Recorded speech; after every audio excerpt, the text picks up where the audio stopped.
Hi, I'm Todd Wente, and this is the Daily 180. 180 seconds of motivation and inspiration intended to help you take action and make progress in your life. This is episode 570 of the Daily 180, and today we're continuing our march through Tribe of Mentors and some ideas that are presented by Tim Urban. This one I absolutely love.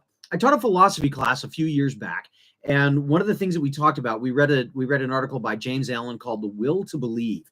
And in that, he talks about the two imperatives that we have to face in life. We have to learn to avoid error, and we have to learn to pursue truth. Now, I thought of that when I read this quote by Tim Urban. He says, I learned to make my no list by starting with my yes list. In other words, avoiding error. Instead of focusing on avoiding error, he focuses on pursuing truth or pursuing the good. And so he says that one of the ways he does this, especially with his professional work, is to think about the Epitaph Test. Now, some of us have probably done this Epitaph Test in different kinds of settings, different kinds of maybe planner seminars or effectiveness seminars, whatever. I know I've done this with my students on several occasions. The idea is that you sit down and you write out the epitaph that you would love to have people read when you die.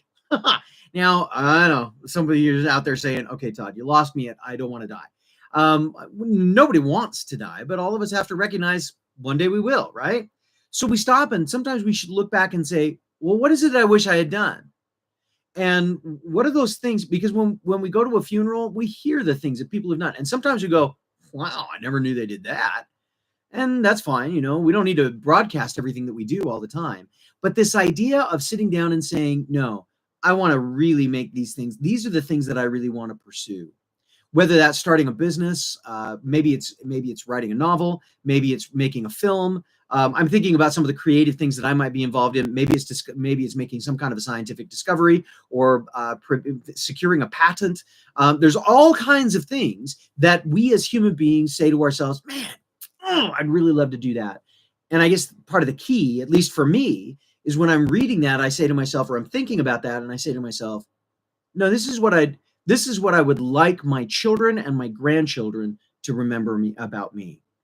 For my grandfathers, one of them was a soldier in World War II. I remember his loyalty, and I remember his willingness to do whatever it took to help his family. Other people may remember other things, but I remember that. My other grandfather, I was fortunate that in the situation that I had too. And my other grandfather that I got to know, he had a beautiful laugh, and he was always there for me and encouraging me in my musical pursuits. They were wonderful men. And while those may not be big things on monuments, they made a difference to me. So when you're thinking about your things to avoid, maybe put some focus on the things that you really want to have people remember about you. Hope this has given you something to think about. Hit the button to subscribe, hit the bell to be reminded. And as I always say, this has been the Daily 180. My name is Todd Wente. Go forth and conquer. See you next time.